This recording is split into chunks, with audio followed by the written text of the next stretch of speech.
नमस्कार दोस्तों। उत्तर प्रदेश का डिस्ट्रिक्ट आजमगढ़ से सटा हुआ एक छोटा सा गांव, जहां की कहानी है कि एक बहन हत्यारों को मारकर थाने पहुंच जाती है। मामला क्या है, कैसे, आज की पूरी कहानी को हम जानते हैं मेरे दोस्तों। 14 साल का रोहित और 22 साल की शिवानी दोनों सगे भाई बहन होते हैं। शिवानी अपने भाई को बेइंतहा प्यार करती है, मतलब भाई नहीं अपना जान समझती है उसको। और 14 साल का जो रोहित था वो भी अपनी बहन को बहुत प्यार करता था। यानी कि माता पिता के दोनों इकलौते संतान थे। रोहित भी अकेला था, शिवानी भी अकेली थी। एक बेटा एक बेटी का परिवार था।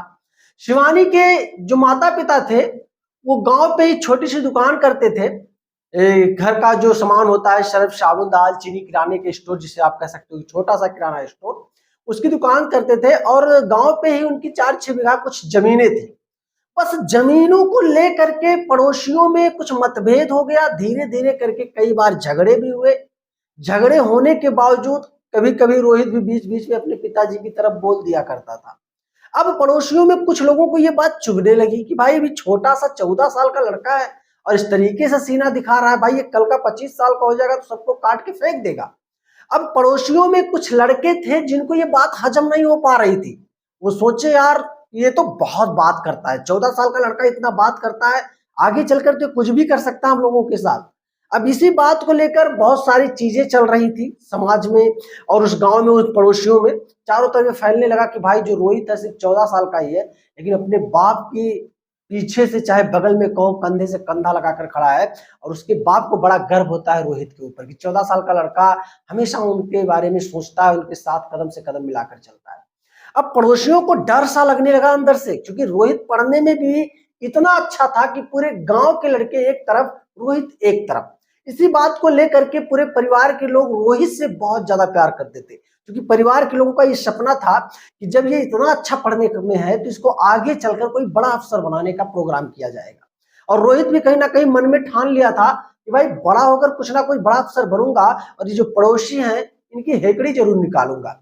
अब कहीं कहीं पर इस बातों का चर्चा भी रोहित कर देता था कुछ लड़कों से कि ठीक है, मेरे पिताजी को सता रहे हैं, ऐसा कर रहे हैं, मारने पीटने की धमकी देते हैं, कोई बात नहीं, मात्र 8 4 6 8 साल गुजरेंगे, जब मैं 25 साल का हो जाऊंगा, मेरी पढ़ाई कंप्लीट हो जाएगी, मैं बड़ा अधिकारी बन जाऊंगा, एक एक लोगों को इस तरीके से जेल में भिजवाऊंगा कि लोगों की बुद्धि खराब हो जाएगी। अब कोई लड़का जा करके इनके पड़ोसियों के, रोहित के पड़ोसी से मजाक मजाक में ये बात कह देता था। पड़ोसी के जो लड़के थे, किसी की उम्र 19 साल, किसी की उम्र 21 साल, किसी की उम्र 25 साल, जब ये बातों को सुनते थे तो उनका भी अंदर से खून खौलने लगता था कि भाई 14 साल का लड़का इस तरीके से बात कर रहा है, सच में ये बड़ा अधिकारी हो जाएगा, सच में बहुत बड़ा कांड कर देगा। अब पड़ोसियों के लड़के बस इसी झगड़े को लेकर के एक दिन रोहित खेल रहा था, गांव के थोड़ी दूर पर बगीचा था, बगीचे में 3-4 लड़के होते हैं। तब तक पड़ोसियों के लड़के जाते हैं, 2-3 लोग होते हैं, उसके बाद रोहित से टकराने लगते हैं बेवजह, बेबुनियाद, बेवजह। रोहित जबकि कुछ नहीं बोलता, रोहित का हाथ पकड़ लेता है एक लड़का पड़ोसी का होता है। वो कहता है कि भाग भाग कर कहाँ जाओगे, उस बात करना है, रुक, बहुत मार मारूंगा।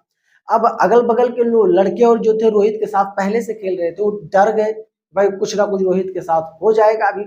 अब डर के मारे वो लोग भाग कर गांव में चले आए। गांव में चले आए, शिवानी से बताया कि तुम्हारे भाई रोहित को, पड़ोसी जो तुम्हारे हैं, जो तुम्हारे घर से जितना झगड़ा करते हैं, वो लोग तुम्हारे भाई रोहित को मार रहे हैं। अब शिवानी दौड़ते दौड़ते जैसे ही पहुंचती है उस बगीचे में, तब तक रोहित को ये लोग इतना मार देते हैं कि रोहित के सर पे चोट ज्यादा आ जाती है और रोहित को तुरंत हॉस्पिटल के लिए भेजा जाता है। तकरीबन 6 घंटे तक रोहित जिंदा रहता है और हॉस्पिटल में दम तोड़ देता है। अब इस सदमे को पूरा परिवार नहीं बर्दाश्त कर पा रहा था, क्योंकि रोहित इतना होनहार लड़का और इकलौता वंश अपने माता पिता का। अब शिवानी का तो रो रो कर और भी ज्यादा बुरा हाल था कि करे तो करे क्या।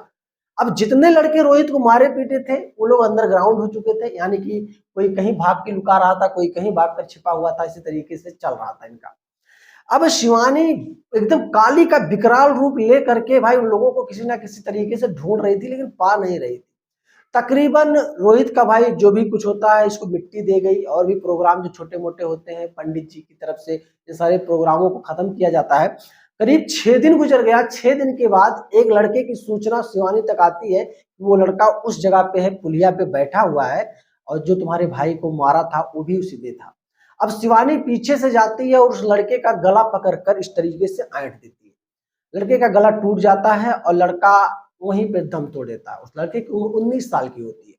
अब शिवानी आती है, तब तक गांव में पूरा हाहाकार मच जाता है, यार क्या हुआ क्या हुआ।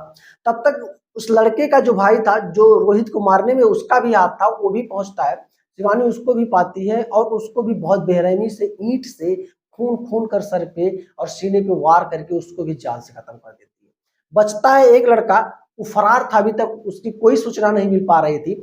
अब शिवानी डर गई क्योंकि गांव में बहुत तेज माहौल बन गया और शिवानी का गुस्सा इतना तेज था कि अपने गुस्से पे नियंत्रण काबू नहीं कर पा रही थी। शिवानी समझ गई कि अब पुलिस आएगी, उसको जेल लेके जाएगी, ये होगा, मारेगी पीटेगी। अब शिवानी को जेल में रहना पड़ेगा। डर के मारे इसको कुछ समझ में नहीं आया, ये तुरंत सच में अपने आप से सरेंडर बोल गई। थाने पे गई और वहां पे बहुत सारे पुलिस वाले थे, उनसे बताती है कि मैंने एक क्राइम किया है और मेरे खिलाफ जो भी कुछ करना है, जेल भेजना, मुझे तुरंत जेल में बंद कर लो। अब वहां पे मौजूद जो पुलिसकर्मी थे थाने में, सब लोग पूछते मैटर क्या है, ये तो बता, तू क्या करके आई ये कांड। अब शिवानी पूरे कांड को अच्छे से बताती है कि मेरा भाई ऐसा था, मेरे भाई को इस तरीके से लोगों ने मारा, उनमें से 2 लोगों की मैं हत्या करके थाने में पहुंच रही हूँ, अभी भी एक गायब है, चाहे मैं 20 साल के बाद छूटूंगी, उसको मारूंगी जरूर। तमाम प्रकार की बातें करती है। अभी उलझी हुई बातों को सुनकर पुलिस वाले जो थाने पे मौजूद होते हैं, उनका दिमाग सनक जाता है, ये मैटर क्या है भाई। अब परेशान हो जाते हैं। अब तुरंत वहां से मौके से थाने से 2 पुलिसकर्मी वहां से तुरंत उस गांव के लिए निकल जाते हैं। वहां पे पहुंचते हैं तो देखते हैं सच में शिवानी जो बोल रही थी वो मामला सच में एकदम सही मामला था। अब वहां से वो लोग फोन करते हैं थाने पर कि वो लड़की जो बोल रही थी थाने पे बैठी है, वो एकदम बिल्कुल सही बोल रही है और सच बोल रही है। उसको तुरंत उसके खिलाफ FIR दर्ज करो, उसको तुरंत कोर्ट में भेजो, उसके खिलाफ कानूनी कार्रवाई होनी चाहिए, उसको जेल भेजा जाए। उसने बहुत बड़ा कांड कर दिया है। एक ही दिन में मात्र कुछ ही घंटों के अंदर 2 लड़कों की हत्या करके वो पहुंची है थाने पर। अब थाने पे पहुंची तो हालांकि जो गांव के लोग थे, शिवानी को तो कुछ कर नहीं सकते थे, क्योंकि अब शिवानी पुलिस की संरक्षा में थी। पुलिस इसकी देख रेख की। दूसरे दिन इसको न्यायालय में पेश किया गया। न्यायालय में जब इससे पूछताछ की गई तो पूछताछ के माध्यम से शिवानी ने वही कहानी बताई जो उसके परिवार के साथ घटित हुई थी। जो कहानी वो थाने पे बयां कर चुकी थी, उसी कहानी को वो कोर्ट में बताई।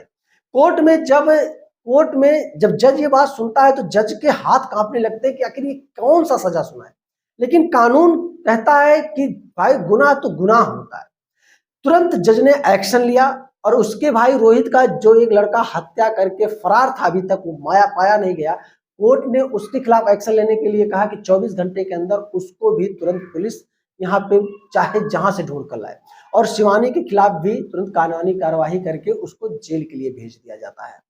अब कुछ दिनों के बाद, तकरीबन 6 सालों के बाद, शिवानी वापस जेल से छूटती है और वो जो लड़का रोहित को हत्या करके फरार था, उसको जब पुलिस पकड़ती है, वो भी काफी समय तक, करीब उसको 12 साल का सजा हो चुका था, उसकी उम्र 25 साल की थी। अब इसी बीच चलता है, शिवानी बहुत इंतजार कर रही थी कि जब भी वो मिले उसकी किसी ना किसी तरीके से उसकी हत्या कर दी जाए। तमाम फलान ढिमका बहुत सारे प्रोग्राम सेट करके रखी थी, लेकिन धीरे धीरे करके कुछ बुजुर्ग लोग, कुछ और भी अच्छे लोग और शिवानी के माता पिता ने भी बहुत समझाया कि बेटा इन सब चीजों में कुछ नहीं रखा, तुमने बदला ले लिया अपना भाई का, बिल्कुल तुम परेशान मत हो, तुमने अपनी बहन का वो फर्ज अदा किया जो कोई बहन नहीं कर सकती।